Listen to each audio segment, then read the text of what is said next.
My Weird School Book Number 1, Miss Daisy is Crazy, by Dan Gutman. Chapter 1, I Hate School.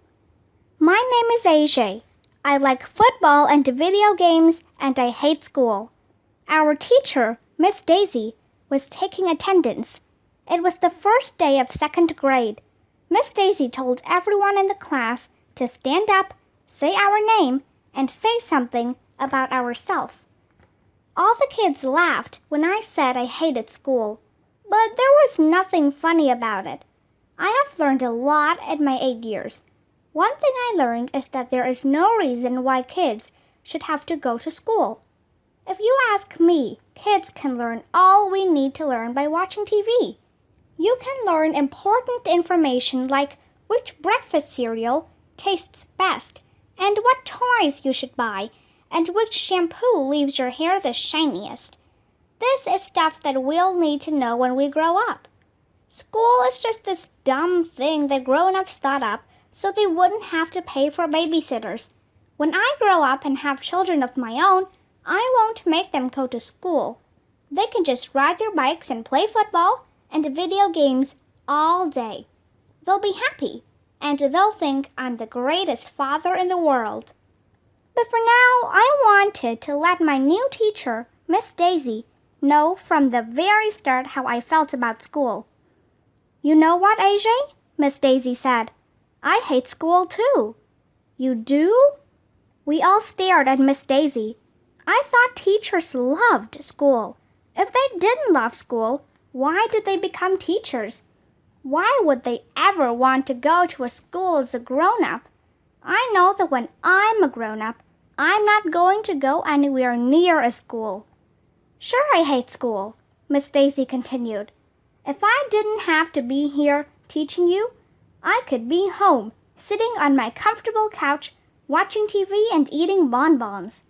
Wow, we all said.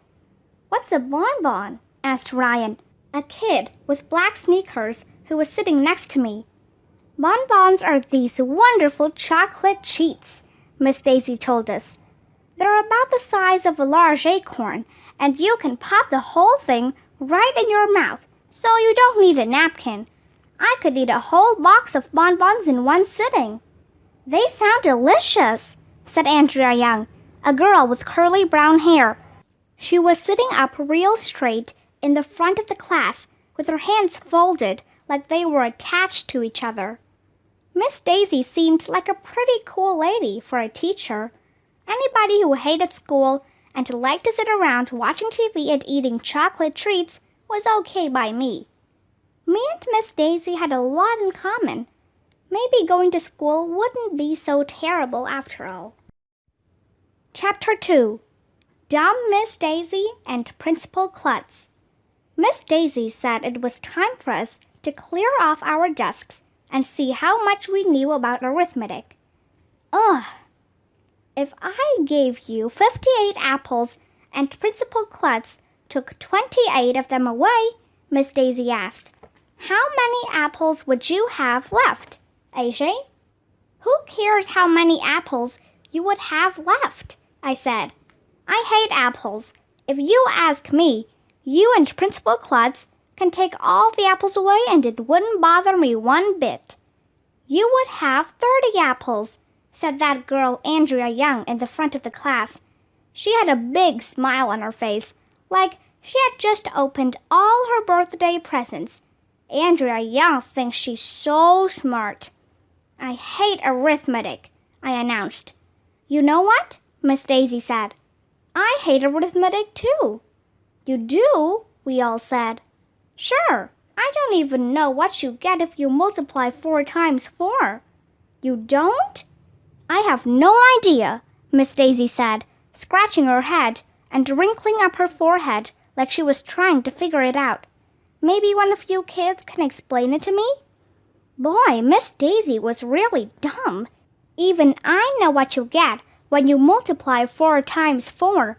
But that smarty pants I know everything girl Andrea Young beat me to it and got called on first. If you put 4 crayons in a row, she told Miss Daisy, as she put a bunch of crayons on the top of her desk. "And you make 4 rows of 4 crayons, you'll have 16 crayons. See?" Then she counted the crayons from 1 to 16.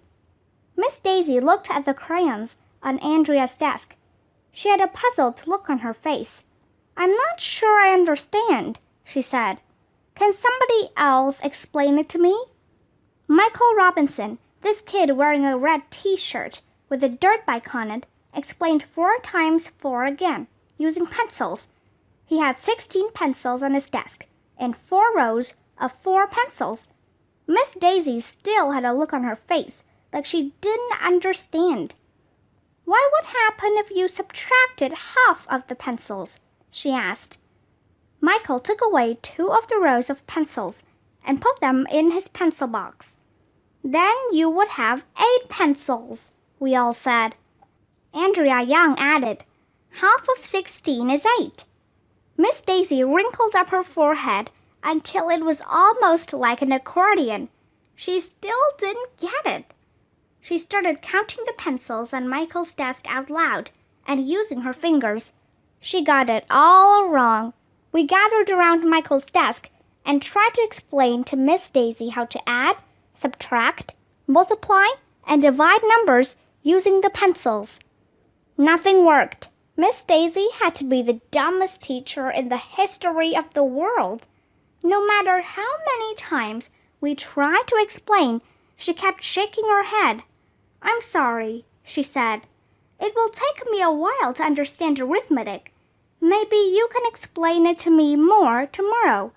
For now, we have to clean off our desks because Principal Klutz is going to come in and talk to us." I know all about principals. My friend Billy from around the corner, who was in 2nd grade last year, told me that the principal is like the king of the school. He runs everything. Billy says that if you break the rules, you have to go to the principal's office, which is in a dungeon down in the basement. Kids in the dungeon get locked up and are forced to listen to their parents' old CDs for hours. It must be horrible. Miss Daisy told us to be on our best behavior, so Principal Klutz would see how mature we were. Finally, he walked into our room. "Welcome to the 2nd grade," he said cheerfully. "I'm sure we are all going to have a wonderful year together." Principal Klutz said a lot of stuff about the rules of the school. We're not allowed to run in the halls, and we're not allowed to chew gum. Stuff like that.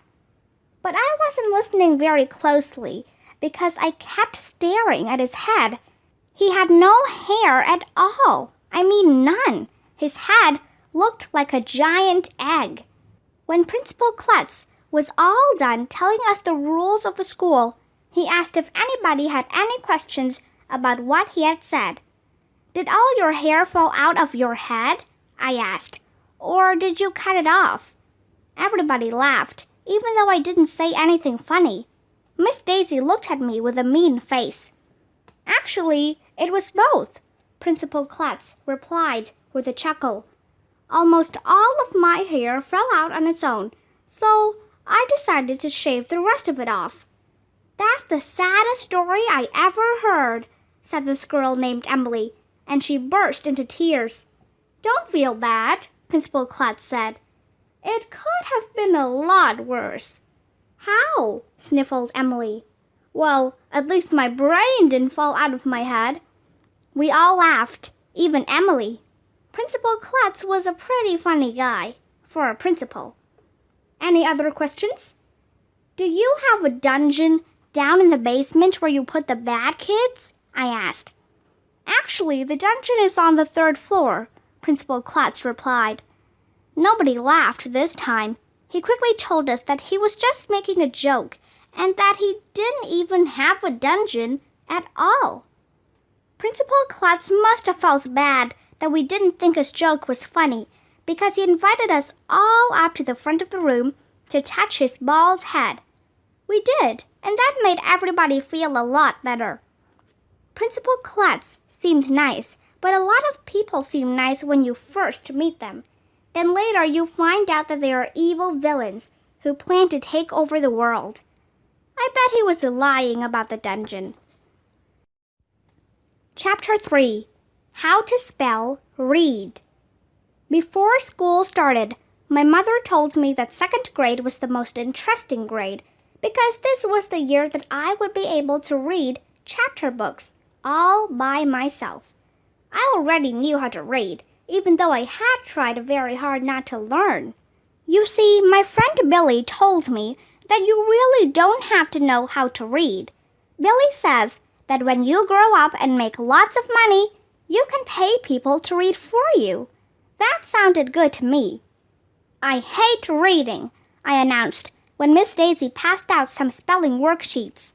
Me too, agreed Miss Daisy. You do? We all asked. Yep, she said. I can't read a word. You can't? Nope. You can't even spell the word read? Michael Robinson asked.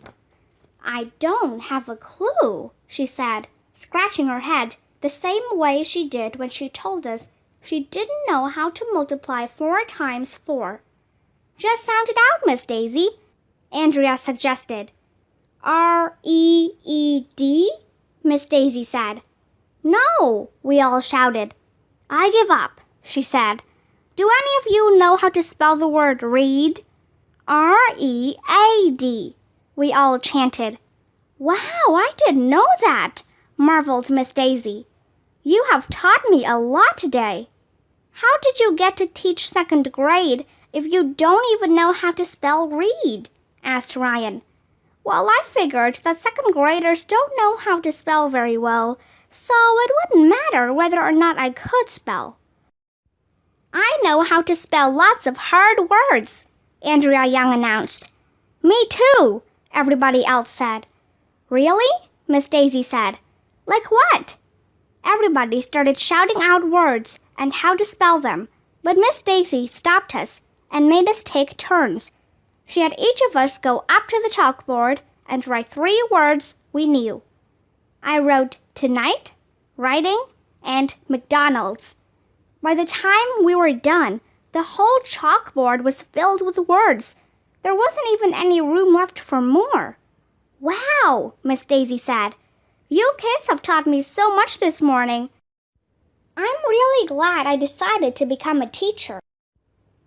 Chapter 4. Miss Daisy is Crazy. In the lunchroom, I opened my lunchbox and saw that my mom had packed me a peanut butter and jelly sandwich. I traded it with Michael Robinson for his potato chips. Everybody was talking about Miss Daisy. Miss Daisy is crazy, Ryan said. She's the weirdest teacher I ever had, said Emily. She can't read, she can't write, and she can't even do arithmetic.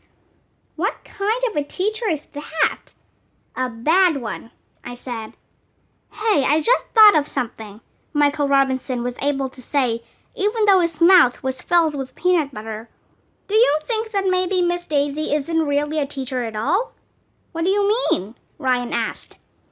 Maybe she's an imposter, said Andrea. An imposter? What's that? I asked. Somebody who imposts?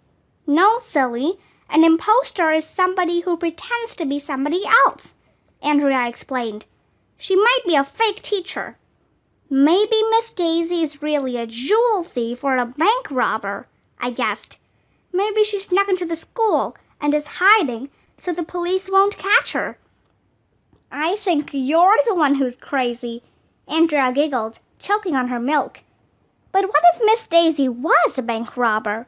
Or she could be a horse thief, or a castle rustler, or somebody who parks where there's a yellow line on the curb. My head was starting to fill with all kinds of awful things Miss Daisy could be. Maybe Miss Daisy kidnapped our real teacher and is holding her for ransom, I suggested. Wow, you think so? Emily asked, looking all scared. What's ransom? Asked Ryan. My mom tells me I'm handsome, Michael Robinson claimed. Not handsome, ransom, said Andrea. I don't know what it is, but whenever somebody is kidnapped, they get held for it. In cartoons, People who get kidnapped are always tied up to railroad tracks, I reminded everybody. Maybe our real teacher is tied up to some railroad tracks right now. We've got to save her, said Emily, and she went running out of the lunchroom. Wait a minute, said Michael Robinson. That doesn't make sense. If Miss Daisy can't even read or do arithmetic, how is she going to be able to kidnap a teacher and tie her to railroad tracks? She doesn't look like a kidnapper to me, Ryan said. We should tell Principal Klutz, said Andrea. He'll know what to do. No, I shouted. Don't you see how good we have it? If we tell Principal Klutz how dumb Miss Daisy is, he will fire her and replace her with a real teacher. A real teacher who knows reading and writing and arithmetic. We'll have to learn all that stuff. You don't want that, do you? No way, said Michael Robinson. I don't care if she is an imposter or a bank robber or a kidnapper, I said. I like her. I say we keep her. Me too, Michael Robinson agreed. I think she's cool. Okay, let's not tell anybody, I said. It will be our little secret. We all agreed. Our lips would be sealed, but not sealed with glue or anything. That would be gross. Chapter 5. The Most Genius Idea. After lunch, we had recess, which means we get to go out in the playground and run around. Miss Daisy said we needed to burn off energy. Now this is more my style, I announced when we got outside. I made a beeline for the monkey bars. Then, me and some other kids hit the swings. After that, all the boys had a contest to see who could spin around in circles the longest without throwing up. Michael Robinson won. Then we all sat down on the grass. Even though Miss Daisy was pretty cool, we all agreed that we hated school. We made a promise to one another that we would hate school forever, even if we changed our minds and decided that we liked school. That's when Ryan came up with the most genius idea in the history of the world. This was his idea. We should buy the school.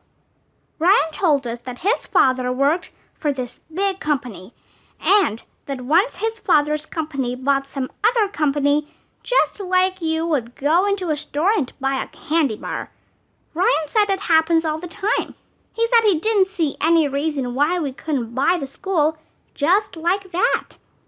If we bought the school, what would we do with it? Michael Robinson asked. We could do anything we want with it. We'd own it.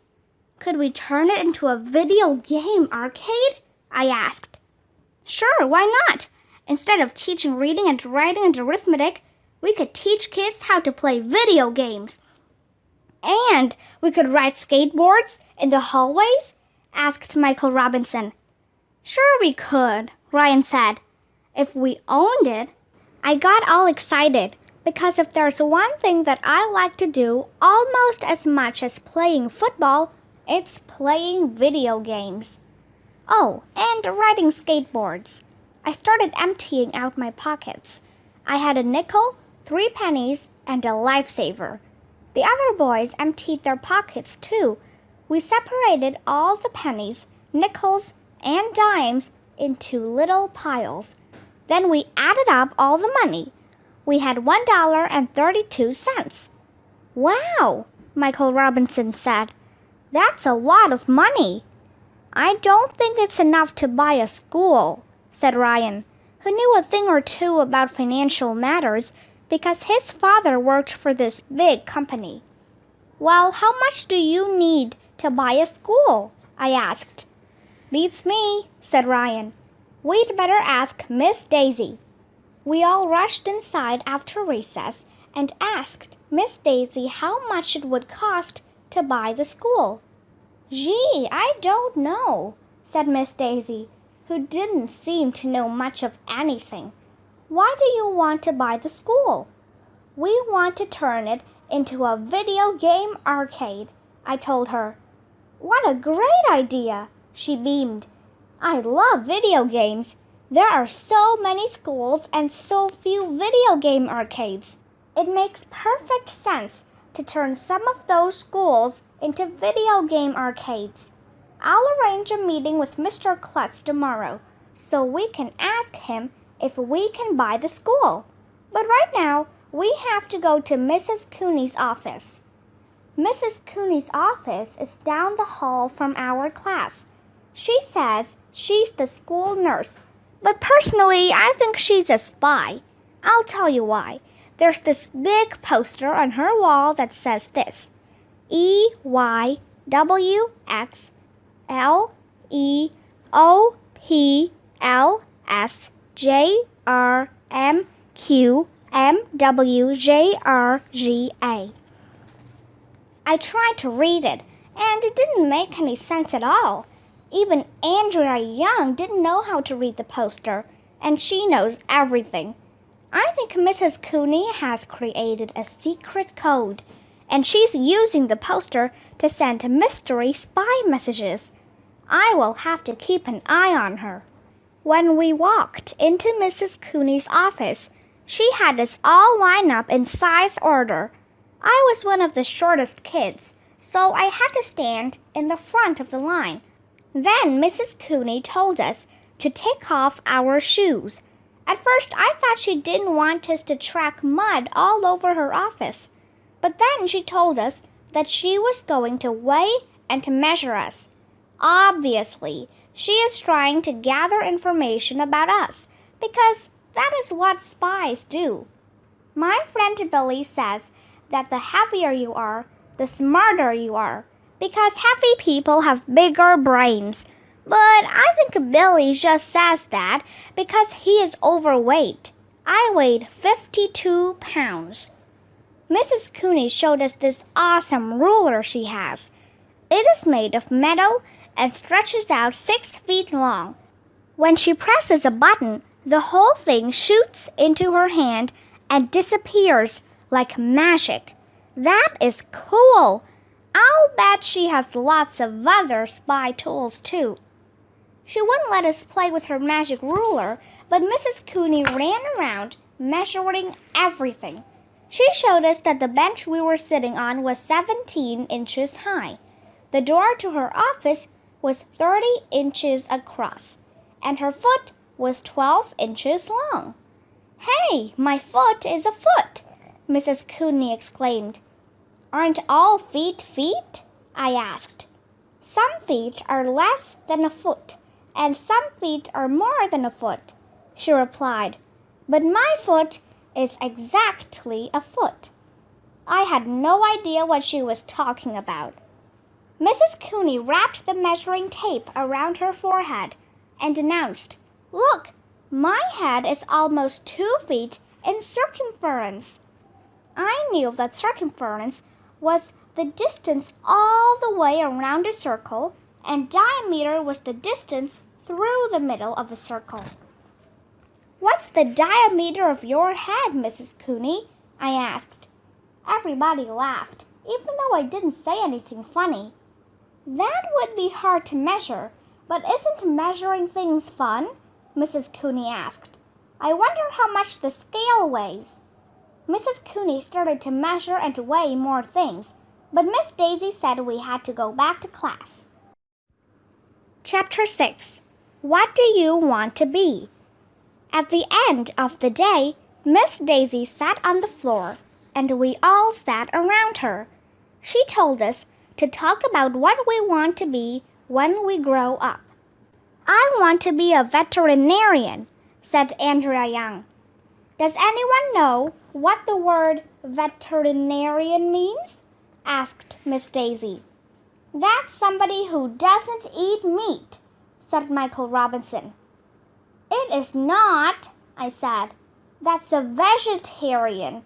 A veterinarian is somebody who fought in a war." "That's a veteran," Miss Daisy said. "Andrea, would you like to tell the class what a veterinarian does?" "A veterinarian is an animal doctor." That Andrea Young thinks she knows everything. But for once I knew she was wrong. "Animals can't be doctors," I said. "Animals can't be doctors," I said. Everybody laughed, even though I didn't say anything funny. Miss Daisy said a veterinarian is a doctor who takes care of animals. That made a lot more sense than that dumb thing Andrea said. Emily was next, and she said she wanted to grow up and become a nurse in a hospital. Why do you want to do that? I asked. People come into hospitals all sick and injured, their arms falling off, their guts hanging out. AJ, Miss Daisy said in her serious voice. Emily got all upset and ran out of the room crying. What did I say? I asked. What do you want to be when you grow up, AJ? Miss Daisy asked. I'm going to be a famous football player, I said. Really? And why did you choose that field? Because I love football, I said. And if I was a football player, I wouldn't have to read or write or do arithmetic or go to school. My friend Billy told me that football players are really dumb. Your friend told you that? Said Miss Daisy. Yeah, Billy is really smart. He also told me that if you dig a hole deep enough, you can dig all the way to China. And if you fall into that hole, you'd fall all the way through the earth and pop right out the other side. And you'd be moving so fast that you'd shoot all the way into outer space. Michael Robinson said that sounded cool. He decided that instead of becoming a firefighter, he wanted to become one of those hole-digging astronauts. Emily came back into the room with a tissue. Everybody else went around in a circle saying what they wanted to be. This girl named Lindsay said she wanted to be a singer. Ryan said he wanted to be a businessman like his dad. Andrea Young said that if she couldn't be a veterinarian, she wanted to be a teacher like Miss Daisy. Then she gave Miss Daisy a big smile. I hate her. Chapter 7. Bonbons and Footballs. The next day, Miss Daisy brought in a box with ribbons on it and told us she had a surprise. What's in the box? We pleaded. It's a secret. Please? Well, okay, she said, opening the box. It's bonbons.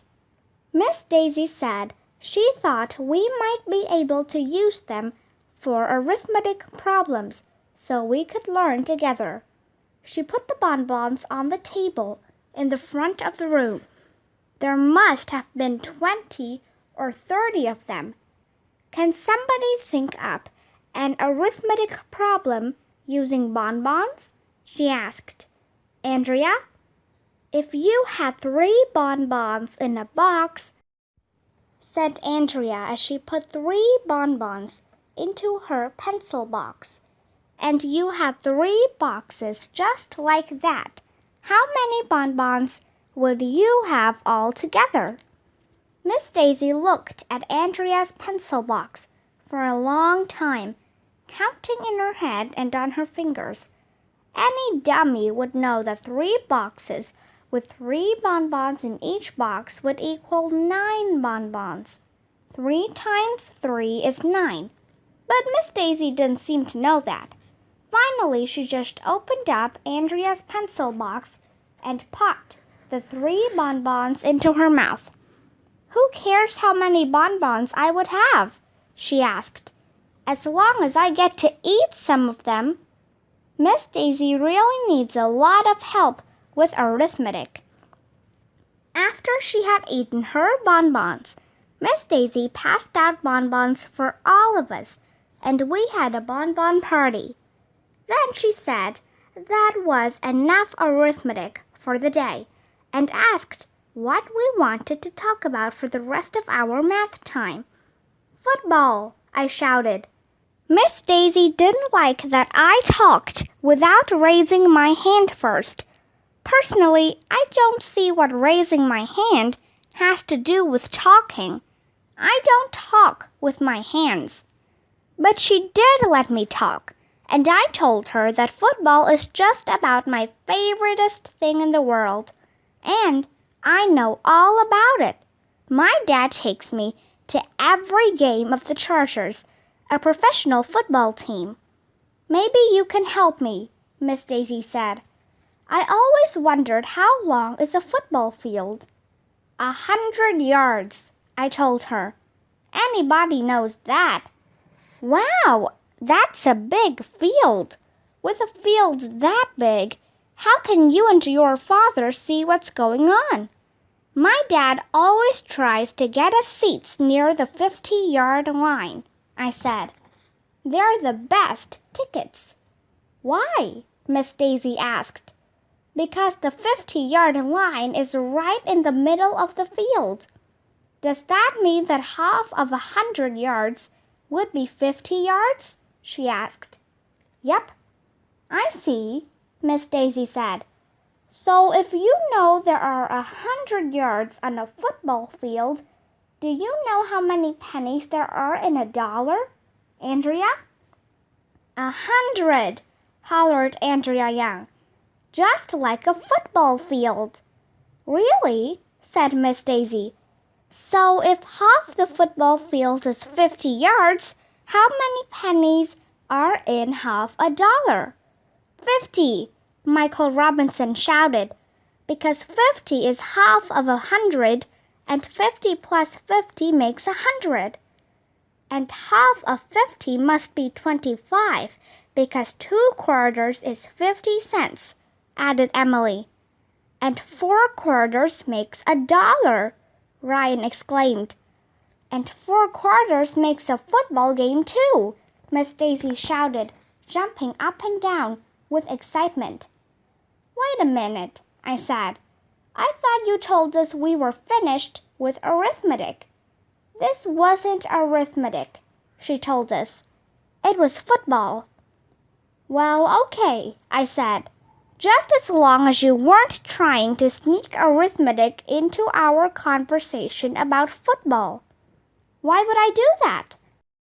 Miss Daisy asked, and then she winked at me. Sometimes it's hard to tell if Miss Daisy is serious or not. Chapter 8. A lot of books. On Thursday, Principal Klutz came into our class. He was wearing a hat, which almost made him look like a regular person who had hair on his head. I have to go to a meeting, Principal Klutz told us. But I heard that some of you second graders had something important you want to discuss with me. Miss Daisy said that I could ask my question. Can we buy the school? Principal Klutz said. Is what grown-ups say instead of or when they don't know what to say. Why do you want to buy the school? Principal Klutz asked. Because we want to turn it into a video game arcade, I told him. I see, the principal said. Schools cost a lot of money. How much? I asked. If you tell us how much it will cost, we'll raise the money. I'll tell you what, Principal Klutz said. I can't sell you the school, but I can rent it to you for a night. Do you know the difference between buying and renting? Andrea Young got her hand up first, as usual. When you buy a video, you get to keep it forever, she said. If you rent it, you have to return it to the video store in a couple of days. That's right, the principal said. Would you be interested in renting the school for a night? How much would that cost? I asked. 1,000,000 pages, Principal Klutz replied. Huh? If you kids read 1,000,000 pages in books, you can turn the school into a video game arcade for one night. 1,000,000 pages? That sounded like a lot of books. How about 1,000 pages? I suggested. "1,000,000, said Principal Klutz. "That's my final offer. Take it or leave it." "Would it be okay if some of the other classes helped us out?" Miss Daisy asked. "Certainly," Principal Klutz said. "The more the merrier, and I'll tell you what I'm going to do. If the kids in this school read 1,000,000 pages, I will come to the big video game night dressed in a gorilla suit." "You've got a deal," I said, rushing forward to shake Principal Klutz's hand. In my head, I was already hatching a plan. Chapter 9. Put those books away. As soon as I got home from school, I went up to my big sister Amy's room. Amy is in 5th grade, so she knows lots of things. "You've got to help me," I said.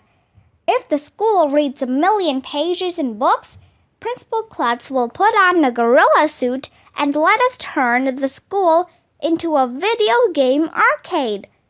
"I would do anything to see that," Amy said. Amy knows how to work the computer really well. She helped me make posters that said, "Let's turn our school into a video game arcade," and "Let's turn Principal Klutz into a gorilla." We tacked the posters up all over Main Street. Amy sent emails and instant messages to all the kids in the 5th grade. The next morning, we tacked the posters up all over school. I passed them out to the kids I saw. Mrs. Rupee, the school librarian, said we could put up some posters in the library. Mr. Sacco, the custodian, said we could put up some in the lunchroom and the bathrooms. Miss Hind, the music teacher, said we could put some up in the music room. By the middle of the day, everyone in the school was reading like crazy. Kids were reading during lunch. Kids were reading during recess. Kids were plowing their way through books and then running to the school library to ask Mrs. Rupee if they could check out more. I read a book about frogs, and I don't even care anything about frogs. Some of the teachers were starting to get mad because kids were reading books when they were supposed to be doing other things. "Please put those books away," Miss Daisy had to tell us. "It's time for reading." Miss Daisy said she was sorry that she wouldn't be able to help us very much because she didn't know how to read. But she was nice enough to draw a big mural in the hallway with a giant thermometer on it. Every time we read a lot of pages, she would make the temperature line on the thermometer go up. At the top of the thermometer were the words 1,000,000. Soon kids were bursting into our room and yelling, "Mrs. Biggs' class has read another 500 pages, and Miss Hassenfred's says to add another 600 pages. It was fun watching the temperature go up. At the end of a week, our school had read almost 500,000 pages. Chapter 10. Football players are really dumb. Boys and girls, today we have a very special and famous guest, Miss Daisy said. His name is Boomer Wiggins. Wow, was the first thing everybody said. Who's he? Was the second thing everybody said. But I knew who Boomer Wiggins was, because Boomer Wiggins was my hero. He was the quarterback of my favorite football team, the Chargers. Wow, a real football player right in our classroom. Miss Daisy told us that Boomer Wiggins had a daughter in 4th grade, and that's why he was spending the day at our school. When Boomer Wiggins walked into the class, everybody gasped. He was really big and had so many muscles that they poked right against his shirt. We all crowded around him, and Boomer let us feel his arm muscles. I couldn't even get my hands around them. Then Boomer picked up Emily with one hand. He was amazing. Then he gave each of us a little plastic football, and he signed his name on each one. "Does anybody have any questions?" Boomer asked. "Do you like knocking guys on their butts?" I asked. Everybody laughed, even though I didn't say anything that was funny. Miss Daisy said it was butt, not butts, because a person only has one butt. But I said a butt was divided into two halves, so really it could be butts. Miss Daisy said that was enough of that talk. I said she shouldn't be complaining because she was the one who started it. "I don't like knocking people down," Boomer told us. "But sometimes we have to because it's part of the game." "Mr. Wiggins," asked Miss Daisy, "is it true that football players are really dumb?" We all gasped. I was afraid Boomer Wiggins might knock Miss Daisy on her butt. "Excuse me?" Boomer said, like he wasn't sure if he had heard the question. "Well, somebody once told me that if you play football, you don't have to know how to read or write or do arithmetic or go to school." "Who told you that?" Boomer asked Miss Daisy. Everybody looked at me. I slid down so that my head was almost under my desk, and I hid behind my notebook. "Oh, a good friend of mine told me," Miss Daisy said. "Is it true?" "If I didn't go to school, I never could have become a football player," Boomer told us. "I had to read and study my playbook very carefully. I had to write letters to my fans. Every week I have to study very hard to get ready for the next game." "Did you go to college?" asked Miss Daisy. "Yes," Boomer said.